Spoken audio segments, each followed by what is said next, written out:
everyone. Your godmother Par is here to talk about her absolute favorite monster, vampires. Be forewarned, I'm a vampire purist. My vampires do not sparkle in sunlight or lovingly watch you sleep. The more feral the vampire, the better. And the closer the vampire sticks to the mythology, the more I love it. So here are my top 10 vampire films so far. Number 10, The Last Man on Earth from 1964, directed by Ubaldo Ragona and Sidney Salco, starring Vincent Price and based very closely on the 1954 novel I Am Legend by Richard Matheson. Now, I have no beef with the I Am Legend that starred Will Smith, but this version is as close as we've gotten to the source material. And I mean, it's Vincent Price, and he's narrating over, and his narration is amazing, as you already know. This version is truly about loneliness and the existential debate of should someone continue to fight for survival. This is a post-apocalyptic vampire film. And in the film, we have Dr. Richard Morgan. His name's Neville in the book. He's the sole survivor of a plague that's turned everyone else into vampires. And these vampires are more like zombie-like. In the book, they are faster, but in both the film and the book, they're pretty stupid, which is contrary to vampire legend, but who am I to argue with Richard Matheson? So The Last Man on Earth and I Am Legend, both films, they hit a bit different after COVID. So if you watched them pre-COVID, I recommend going back and watching them again. And if you have not read I Am Legend, what are you doing with your time? Read the book. Number 9 is Nosferatu from 1922, directed by F.W. Murnau and starring Max Schreck as Count Orlok. Youngins, we are so fortunate to be able to watch this film. This movie was an unauthorized adaptation of Bram Stoker's Dracula. And Stoker's family tried to sue the film. They took him to court, and they had the court actually rule to destroy all copies of this film. But somehow a few survived. And this movie's still good. It still slaps. I know it's a silent film, and that might not be everybody's cup of tea, but man, it scratches an itch for me.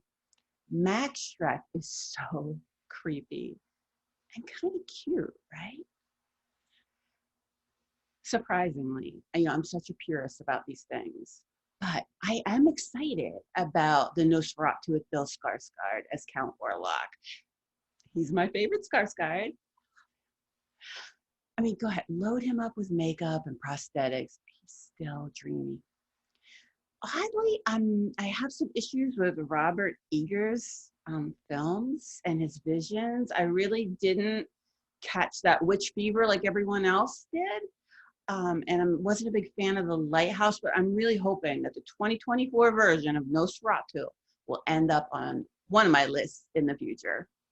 Number 8, and closely related to number 9, is Shadow of the Vampire from 2000, directed by E. Elias Merhige. And there's a huge number of big stars in this film. John Malkovich plays F.W. Murnau, the director of Nosferatu. Willem Dafoe is Max Schreck playing Count Orlok. And we have Eddie Izzard and Carrie Elways. And again, there's a million people in this movie. But basically in this film, it's imagine that Max Schreck was an actual vampire hired by Murnau. And I mean, we all know that Hollywood turns a blind eye to abuse and toxicity and whatever, as long as they can make money, right? They don't care. So it's kind of believable. And this film, it's funny, it's beautifully shot. There's these films within a film. They really recreate Nosferatu wonderfully. It looks like Nosferatu. And then they step back and we see them filming the film. So it's like a film within a film. But then the transitions between the external film mirror those from Murnau's Nosferatu. So it's just very cleverly filmed. The acting's near perfect. Again, it's not based on reality because the actors and the crew that are killed by Shrek in this film actually went on to live post-production, and live lives. And Murnau was not a psychopath like John Malkovich plays in the film. That said, I could believe that Shrek was actually a real vampire. Number 7 is Bram Stoker's Dracula from 1992, directed by Francis Ford Coppola and starring Gary Oldman and a whole host of actors that I'm going to get into as I talk about the film. I'm almost embarrassed to admit that this one's on my list because it really played up a romance that has nothing to do with the source material. And I am like, Dracula is a huge novel in my world and in my life, so that annoys me a bit.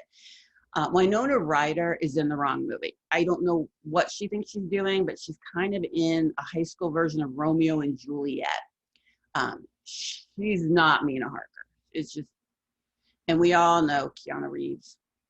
But really, honestly, I'm going to give Keanu his due because he does a great damsel in distress. And that's what Bram Stoker intended with the character of Jonathan Harker.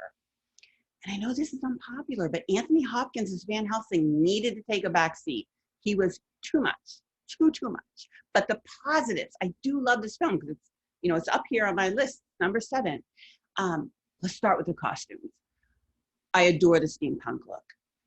Tom Waits looked so cool as Renfield, and the prison where he was kept just looked so cool. Not the prison, the clinic where he was kept looked so cool. And he was the perfect Renfield. Perfect. He nailed it. And then Sadie Frost Lucy had the most divine outfits ever. And again, she was spot on as Lucy. And the godmother of horror should really be wearing some of these costumes to the Comic-Cons. Many, many moons ago, I saw the trailer for this film, and I was so excited about Gary Oldman, and I was not disappointed. What an amazing Count Dracula. He did the Bela Lugosi accent. He did not drop it. He was Bela Lugosi. It was so good. And then when he was Prince Vlad, God, he's beyond expectations. And again, his costume, his wardrobe, his glasses, perfect. The 3 suitors were exactly as described in the book. And I love the 3 suitors because they just have so much compassion for each other. And it was so evident in the film. You can really see this loyalty amongst them. They're not competing with each other. This is not like a love triangle square, whatever it would end up being. And really, if ever there were a case for polyamory in a novel, it would be Dracula. And Cary Elwes gets a trophy for being twice on this list. In Dracula, he's Arthur Holmwood, who becomes Lord Godalming, which sounds an awful lot like Lord God Almighty when he marries Lucy. Only, even though he had that weird name change, he's not able to save her. And really, none of the suitors are. I mean, like all 3 of them pounded her veins and didn't satisfy her. I could really honestly go on and on and on. I've done quite a bit of academic work with Dracula, and I don't want to bore you because I could really just spend hours on this. Instead of listening to me ramble, read the book. Number 6 is Fright Night from 1985, directed by Tom Holland, not that Tom Holland, everybody relax. And starring Chris Sarandon, William Ragsdale, and Amanda Pierce. And Roddy McDowall plays this character named Peter Vincent, who's a horror movie host. And his name is a mashup from Peter Cushing and Vincent Price. And this movie's full of little Easter eggs like that are put in place for horror fans and vampire fans. It makes it so much fun. Listen, I like Colin Farrell as much as The Next Woman, but the original Fright Night is the one. Like, this is the film. Most importantly, because Colin Farrell, again, love him, we all love him, but he didn't send home the welcome to Fright Night line the way Sarandon did. There's also something scarier about pre-internet horror, when we were truly alone. We didn't have our people. We couldn't find our people out on TikTok or here on YouTube or on Twitter or Twitter or X or whatever the hell it's called. Do y'all even go on that one anymore? I'm never even on that anymore. But anyway, no one was coming to save us. We had no one. There's a sort of subtle gay subtext between the vampire and his roommate, which is really his familiar. And I'm also always a fan of when tweens and teens know exactly what's going on, but the adults around them will not listen. When you think back to childhood, that is a really scary scenario. Number 5 is Frostbite, the 2006 Swedish film directed by Anders Bank and starring Petra Nielsen and Greta Havenskol. This film is cool, it's funny, and there's some thoughtful recursive moments where you go, oh man, I should have been paying more attention earlier. Like it comes back and hits you. I thought I was watching Dog Soldiers in the beginning because it starts with an infantry from World War II stationed in the Ukraine. They're hiding out. So we're seeing war, we're seeing fighting, and vampires. And I must have a hankering for vampires in snowy landscapes. Just wait for it as we crawl down the list. And this one has snow combined with a polar night. 30 days, folks, 30 days. This movie's funny, it's tense. The special effects are good, and word on the street was that this movie was the most heavily special effects film from Sweden at the time. There's this funny drug subplot, and the vampires are welcomely nasty. So this one I feel is a little bit underrated, underviewed. Go out and watch this one. It's really cool. Number 4 is my nostalgia pick. I always have one of those, right? And this is The Lost Boys from 1987, directed by Joel Schumacher, starring the Coreys, Fieldman and Haim, and Jamie Gertz, Jason Patric, and Keith Sutherland. And full disclosure, I had a poster of the vampires on my wall when I was a teenage godmother of horror. And then my father accidentally ripped the poster one day when we were moving things around, and we will never know the truth about whether that was really an accident or not. He hated that poster. This was an original meta horror movie, as we have the Frog Brothers teaching the audience about the vampire legend as we go. It has a carnival atmosphere. The soundtrack is great. It had beautiful people, cool clothes, motorcycles. Like you really wanted to be one of the vampires. They were the cool kids. But at the same time, the vampires did not wimp out. They were feral. Also, this movie has one of the most memorable final lines of dialogue. If you know, you know. Number 3 is Dracula from 1931, directed by Todd Browning and starring Bela Lugosi as Count Dracula. Folks, this film is iconic. You can't talk about vampire films and skip over this one. That would be a crime. Listen, they didn't want Lugosi originally, but he campaigned hard for the role, and he took like a peasant's salary to play the Count. And now he's all that we picture when we think of Count Dracula. If I said, you come to my house dressed as Count Dracula, you would wear his costume, you would do his accent, his hair. He's Count Dracula. We think of that voice, children of the night. Like that's Count Dracula. And he read the script phonetically a lot. So that's how we have that unique cadence that we all love. Yes, it's a 1931 film. The special effects are laughable, but I will always have a soft spot for this movie. It shaped the way that we present European vampires. And I love that Bela Lugosi was buried in his Dracula cape. Again, read the book.